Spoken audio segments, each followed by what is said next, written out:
There are people you don't forget, the ones who leave an imprint, even in passing. Harry was one of them. A face everyone in Brooklyn knew, a laugh you could pick out of a crowd, a guy who could fix your car, charm your girlfriend, and talk his way out of almost anything. Almost. Harry knew cars like the back of his hand, knew how to take them apart, rebuild them better than before. But the thing about fixing things is, you gotta know when they're too far gone. His phone buzzes. A message from unknown number. He ignores it. Another text follows, this one from Tony. You're late. Harry had a habit of pushing his luck, a gambler's instinct, the kind of guy who'd risk everything just for the thrill of maybe winning it all back. Harry walks with purpose, cigarette in hand. He looks over his shoulder once, twice. He never used to do that. Inside a rundown poker room, cigar smoke thickens the air. At a corner table, Tony, cold-eyed, watches Harry sit down. Tony, low, measured. You got my money? Harry smirks, plays it cool, like he always does. Relax, Tony, just one more hand.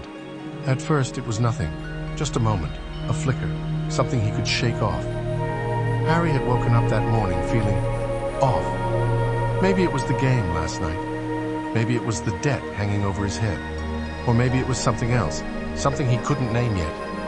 Harry heads over to the Greek diner on 3rd Avenue, the same diner he's been going to for over 3 years. He sits at his usual table. Lena, the waitress, approaches with a smirk. Lena always knew his order before he even sat down. 3 years of the same routine, but that morning, something was different. Lena stops at his table, pen tapping against her notepad. She tilts her head. Lena, polite but distant. What can I get you? Lena, hesitant. Sorry, hon. Have we met before?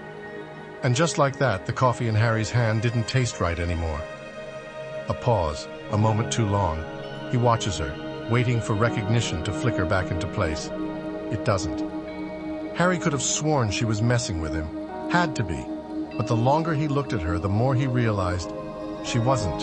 He forces a chuckle, reaching for his wallet, fingers suddenly clammy. Harry says casually, Yeah, okay, I'll just take eggs and toast. She nodded, scribbled it down like it was the first time she'd ever heard it, and when she walked away, Harry let out a slow breath. Weird, but not impossible.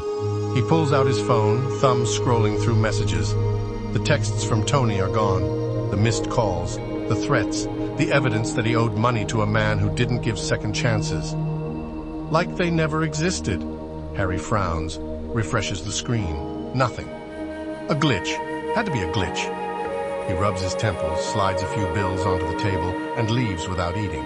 Outside, Brooklyn moved like it always did. Taxis honking. People rushing to nowhere in particular. A world too busy to care about his bad morning. But the feeling didn't leave him. Something wasn't right. And deep down, Harry already knew this was just the start. The next morning, Harry went to the bank just to check. The bank teller types his name into the system. She frowns. The teller apologetically says, I'm sorry, sir, there's no account under that name. Harry laughs. This isn't funny laugh. Harry, leaning in. Check again. I've been banking here for years. The screen is empty. No record, no history, like he was never there. And for the first time, he felt it. The city, forgetting him. Harry decides to pay his mother, Margaret, a visit. Surely she hasn't forgotten him. Harry knocks on the door. The door opens. His mother stares at him blankly. Margaret, gentle, polite. Can I help you? Harry, with a stunned laugh. Very funny, Ma. Open the door. Margaret was hesitant and confused. I don't have a son. She wasn't lying. She believed it. Harry grips the doorframe. His vision blurs slightly. The walls feel further away. The sound of the street outside is muted. That was the first time he truly felt it, like the ground itself was slipping away. Harry stopped sleeping. What was the point? He'd wake up and lose more of himself. Every second that passed, more people forgot. More records vanished. More proof slipped through his fingers like sand. By the third day, he stopped checking his phone. He knew what he'd find. Nothing. Harry sits alone on a subway bench, staring at the ground. The train screeches in the distance. A few late-night commuters shuffle past. It was like he'd been hollowed out, a ghost in his own life, but then a voice. Someone calls his name. Harry? His head snaps up. He turns sharply, eyes wide. Someone is standing at the edge of the platform, staring at him like a miracle. It was Elliot, his little brother. "Lil bro, we need to talk," Harry says excitedly. "Something weird is going on and I can't figure it out.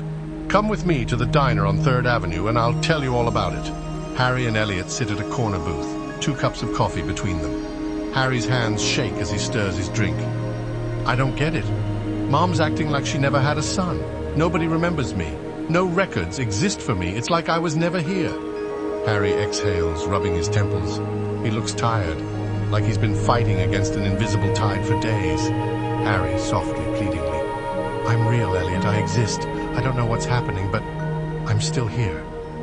Elliot swallows hard, gripping Harry's wrist like he's afraid he'll slip away if he lets go. Elliot, firmly. "I remember you. That has to mean something, right?" "It does. It means everything." For the first time in days, Harry felt solid, real. Someone still knew him. Someone still saw him. Maybe he could fight this.